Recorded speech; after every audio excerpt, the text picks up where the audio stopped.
Hi there, this is Dr. Samurai, a professor in Japan specializing in international social pathology. And the topic of my minute lecture today is Mr. Donald Harvey, the Angel of Death. Between 1970 and 1987, 70 and 87, 17 years. He killed 87 inpatients as a hospital custodian. He started out killing very severe inpatients to remove his pain by suffocating him with the pillow. Later, he continuously killed those inpatients mainly with the heart problem and gradually developed pleasure or pleasurable feelings for killing them. Calling himself Angel of Death, he accepted plea bargain and received 28 life sentences in exchange for a death penalty. And however, he ended up in death by being beaten and stomped by other. Let's get into the details of Mr. Donald Harvey. He was born and raised under domineering mother and grandmother. His mother and father had a big age difference. His father was way older than his mother, and it is said that there was continuous quarrels between the couple, and his father was always out and almost non-present at home for his job. His family was dirt poor. Like I said, he had to grow up under the oppressions by two domineering females. Okay, because of that, he developed into a boy who always read faces of adult people around him, like mother or grandma or teachers or principal. Read faces all the time and be a good boy. At the same time, probably because he was always repressing himself, one time he asked his mother whether he can keep a baby chick, and her answer was no. As soon as he heard her negative response, he killed that chick with the fan. It is often seen not only with the serial killers but also with those extreme offenders that once they decided the direction, they never change whatever happens. So I remember Donald told me once to keep the chick was denied, he thought it would be better for the chick to be killed because having a different smell of human beings on the body, the chick could not be back to be the bird's world and accepted anymore. That's what he told me. At the age of 4, he was molested by his uncle, who was 2 years older than him. And that sexual molestation continued until he became 20 years old. Although he said from the halfway through, power balance changed. He means like uncle and Donald, right? And after halfway, Donald is more psychologically powerful than his uncle. He started to control his uncle by using sexual attraction or whatever. And he started to kill at the age of 18. Their first victim was 88 years old male. He killed that old gentleman by using a new pillow still with the plastic cover on, and he suffocated that 88-year-old gentleman. And after that, he used the stethoscope to double check on his heart sound to make sure he is dead. And the second victim was a 68-year-old man he used different sides of catheter, and the patient noticed the different sides and told him to pull it out. But Donald ignored his request, push it through until he spits out blood. Although he called himself Angel of Death because it was his, excuse that he only killed those who are to die very soon and to remove his pain. This episode tells us otherwise, because he ignored the patient's request. Okay? He gradually changed his way of killing from using a pillow to using arsenic, cyanide, insulin, morphine, and internal bleeding, and so on. So he was broadening and testing the way of killing which he favors, it sounds. In one message, he writes that I controlled other people's lives, whether they lived or died. I had that power to control. After I didn't get caught for the first time, or for the first 15, I thought it was my right. I appointed myself judge, prosecutor, and jury, so I played God. Donald Harvey. So I still remember he told me for the first and second and probably the third time after he killed patients, he was too scared to be caught. He couldn't even sleep. But gradually, fear went down. That's what he meant by after 15th, he started to feel it his right after 15 times. He was also into witchcraft or Satanism or black magic. It is said that he checked who he kills and how he kills by using those, witchcraft and so on. And he also told me he checked the records of the patients thoroughly. To me, he said he double-checked that the patient would die very soon, but I'm not sure whether it was true or not.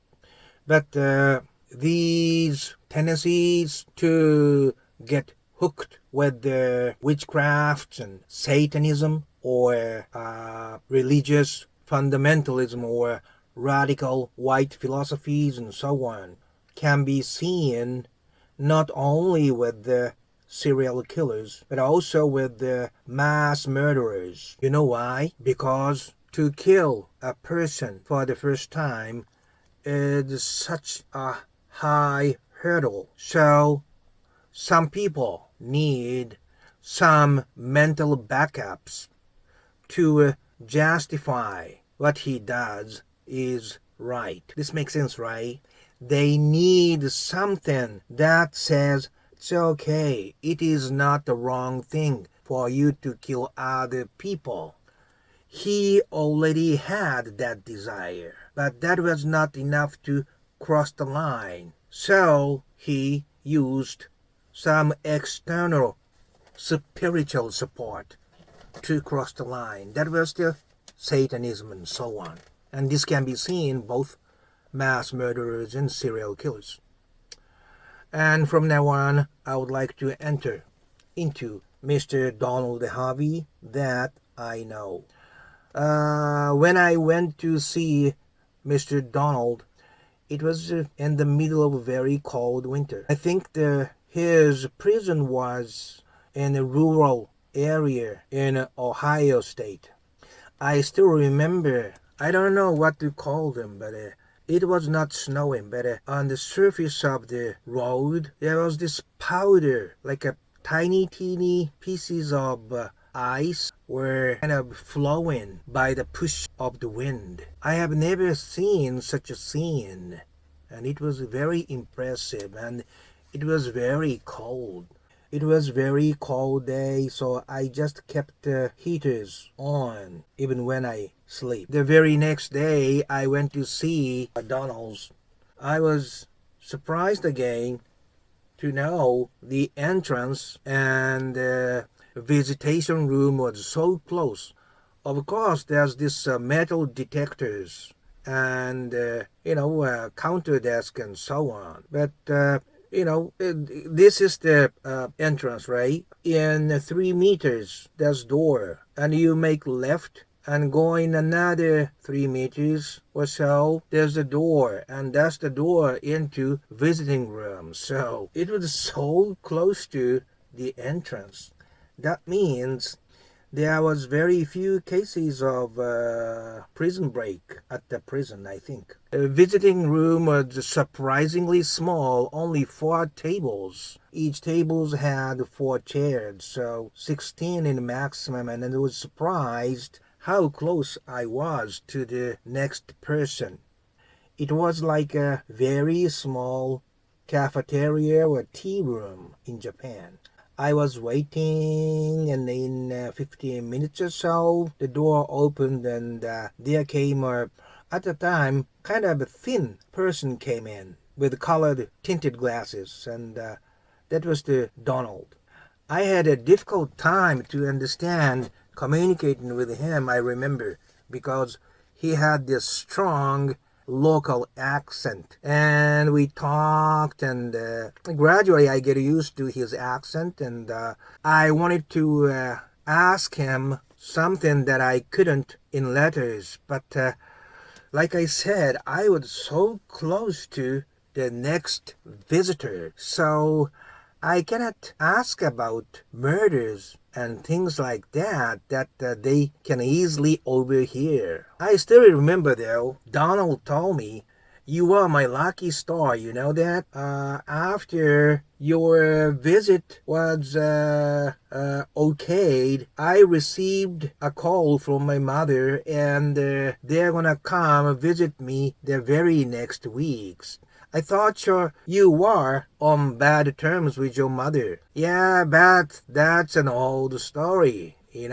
I'm now in the middle of 60s, and my life wouldn't be forever. So I decided to let it all go to enjoy the rest of my life." When I heard that, I was impressed by his revolutionary philosophy, which even made me think about I should follow the same direction. But at the same time, all the prison friends of mine, they already did a big thing or things, or they already reached the top level of criminal organization stuff. So they already have certain level of satisfaction earned, and that is why they can be so gentle and generous. The point that I have to accept is I have never seen them when they were active or before they were incarcerated, which only police officers know. When I see them in prison, they already got mellowed down after their achievement, they believe it was. You understand? So that's why their face look a lot different from their mugshot. And knowing that he was homosexual, I think he tried sometimes to talk about the sexual things in his letters to me, but I didn't get on it, so he kind of, I guess, gave up on me. But right before I took off, he looked at me from the head to the toe and said, "Now I remember your form, your shape, and your face. So, you are already in my mind now." That kind of thing, he said, and he smiled. I stood up and pointed out the outside of the window, and that white coupe, that's my rental car. I forgot it myself, but it was my birthday today. And, good guy at the rental shop gave me free grade up to coupe, for my birthday celebration. This kind of thing never happens in Japan, so I was very appreciative. As a matter of fact, he was the only guy who remembered my birthday, who noticed my birthday, seeing my driver's license. Excuse me. But when I said that, I was surprised by what he said to me. I'm sorry, but we inmates cannot see outside from the window. That is the prison rule. That is the kind of moment that reminds me where they are. They are not in the general public. And I think in Donald's case, first Donald got out of the room. Then my turn next. But it was also impressive, having told you it was very small room. I was kind of thinking he might turn around and say bye or something, but he never did. It could have been part of the prison rule, but could have been an American dry way, is it? Even after I came back to Japan, our communication became better once or twice a month, and because we met with each other, we talk about much deeper things. And he was the only one who remembered my birthday and, sent me birthday mail, birthday card. Even I don't care about my birthday anymore, so. But, people think criminals are totally different and cold people, but it was not like that. He kept sending me a birthday card every year, and I was very appreciative for that. But at the same time, once they feel betrayed, like that happened to the little chick, they suddenly change. That change is solid, okay? That's what I learned. There were some periods I did not receive letters from him, and I thought it was kind of weird. Not letters, I think it was already email communication. And I thought it was weird. And I web searched on Donald Harvey, and I got stunned to see what I found. That Donald Harvey, the angel of death, was killed inside his own cell. Guy who killed Donald was James Elliot. I think, Donald, because of his type of crimes and also his plea deal and stuff, he was in protective custody area. And this Elliot was in general population, but because he was hiding chunk, the handmade knife in his room to attack somebody, so because of that attempted attack, he was transferred to the same protective custody area. And it happened right after this Elliot's transfer to the PC. Regarding the reason why he killed Donald, Elliot said he is from Kentucky. One of his relatives was killed by Donald's, and it was his payback for that relative. And he beat Donald up, put him down on the floor, and stomped him repeatedly. And he sent all the descriptions of what he did to newspapers. I understand Donald killed 87 people, so being a person who believes in a balance sheet, I believe if I kill one person for no reason, I should be killed too.